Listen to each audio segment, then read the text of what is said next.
Apparently January is a really bad time for new releases, but I can't comment on that because I only watched one new 2024 film.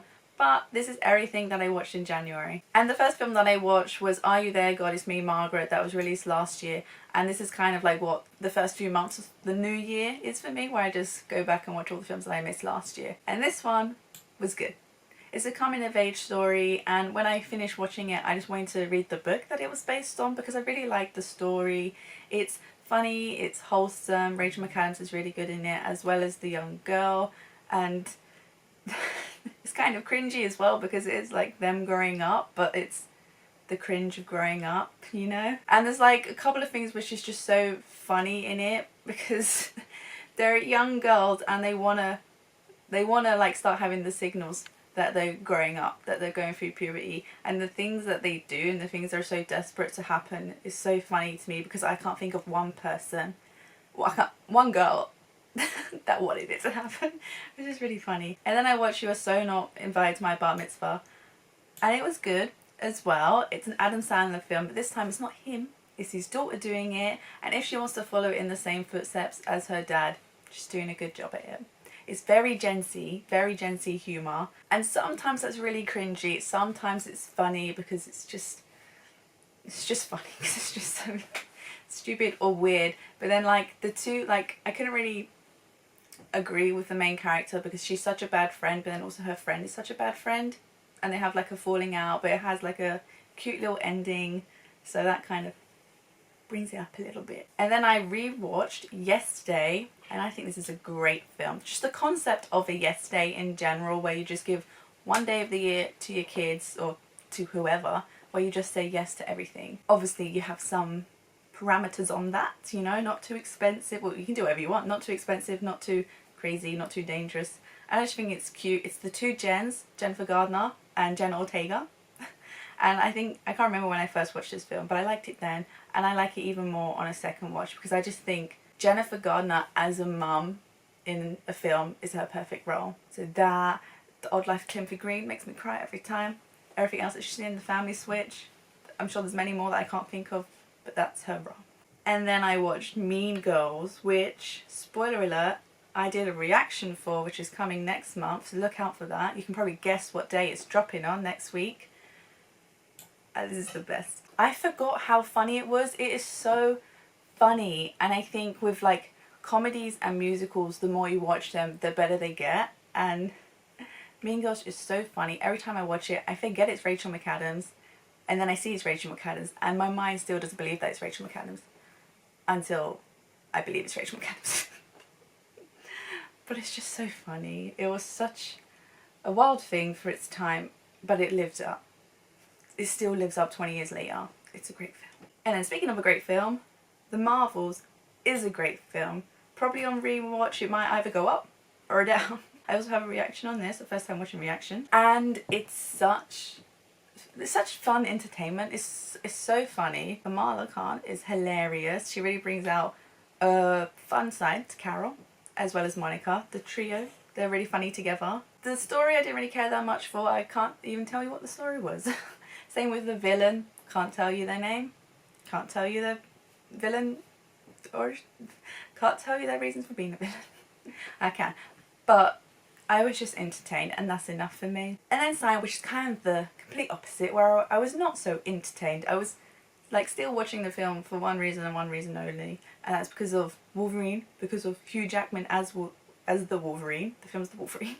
And like I'm going between bad and okay-ish because I didn't really understand the story. Well, not understand it, I just wasn't with it, with the story. Some of the fight scenes were good. I liked that it was kind of set in Japan. I thought that was kind of like a nice little shake up. Every other character other than Logan just had nothing to them. But I'm gonna put it in okay-ish because of Hugh Jackman.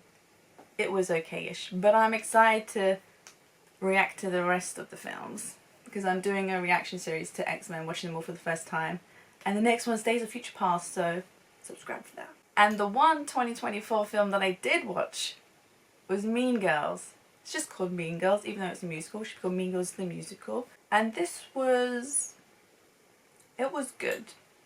there's getting so much hate on TikTok. I landed on the wrong side of TikTok where everyone was just hating on it. And the things that they were saying was bad, like the music's like so tone deaf or whatever, it's so flat. And I get that there's a difference from the Broadway show, but it's not, it works for what it's going for in the film. The product placement, it wasn't even that bad.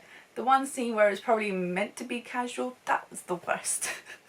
Because it just, the lip gloss, whatever, just fell out of her bag into the sink and the camera just went onto the lip gloss. That's why it was bad. I came for Regina and I stayed for Janice. She stole the show for me in this. Her musical numbers were really good. I did like some of the musical numbers with how they were shot. And the one song, I think it's called Sexy, that song in that scene, followed by Someone Gets Hurt. Brilliant. They was really good.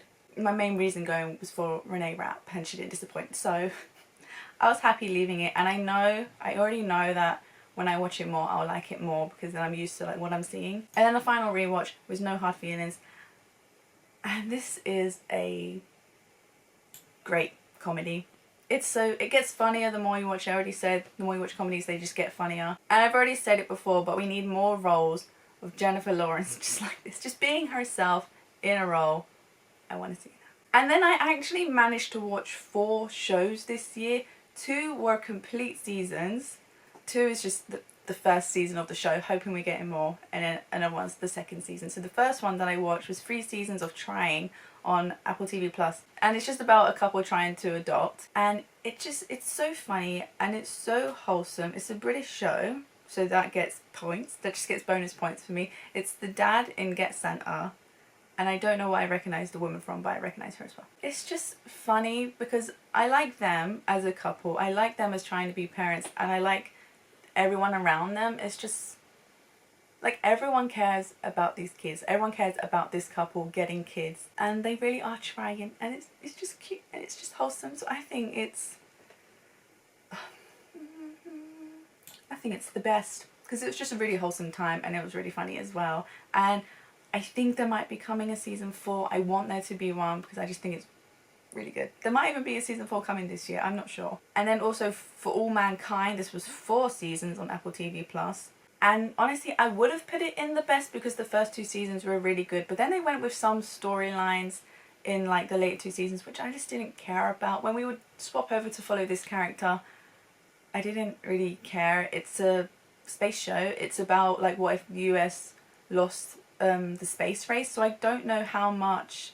Each season like kind of jumps 10 years, and they in the beginning they have like a newsreel of like things that actually happened, like it's like proper news footage of things that like happened in that decade that we missed. And so I don't know how much of it is based on real life and how much of it was fiction made for this show. But it made me more interested in space and like things they were doing there. But then, like I already said, some storylines, some characters that we followed I weren't that interested in. So I'm going to put it in great. If there's another season of the show, I'll watch it. I like it. And then Percy Jackson and the Olympians, season 1, is the best. Oh, I've done a reaction every single episode, and I was mostly really positive because I was just so in the moment. But now I've had like one day to reflect on it. I didn't like how it makes complete sense like why they would know everything, but I didn't like how they knew everything. So the Lotus scene in the Lotus Hotel, I personally don't think it was as good as what was shown in the film. I've only seen the films, and then this season I haven't read the books. I just didn't like how they kind of like didn't fall into the trap. They still did fall into the trap because just time just moves differently, but they weren't unaware of it. And I don't know, like sometimes it would have been good for them to like find out something. So obviously they didn't know character motivations, but they were aware of like all the monsters that they were dealing with and stuff like that. But I want a season 2 because it made me cry. It made me cry. I feel so much for Percy and so much for Sally Jackson. And then I watched season 2 of What If. I finished it last night. And what if I didn't watch this? That would have been a good time. It was okay-ish. I really liked season 1. Season 1 with What If was one of my favourite shows that was released in 2021, where we got 5 Marvel shows, I think. That was maybe like my 3rd favourite. But season 2, I liked the first 2 episodes and I liked the last 2 episodes. But the middle, I just didn't like. Because like the first season was kind of these different stories, but they was kind of building to one, and that's what this season was as well. Like the last two episodes, the last two link on from each other, but they also, the season is kind of building to that, but there's only like one post-credit scene in one of the episodes building to that. But I don't know, I just didn't really care about these what if storylines. And the one episode, the Christmas episode, that I thought I was going to be my favourite because I love Christmas, it's probably my least favourite one. And it's sad because I also like Happy Hogan, but I just didn't like what they did for that episode. But the last two were cool. I liked when they like all got together, like the Avengers back in the 1600s, and then what if Strange intervened. Like that was pretty cool because that was like a follow-up from episode 4 of first season, I think.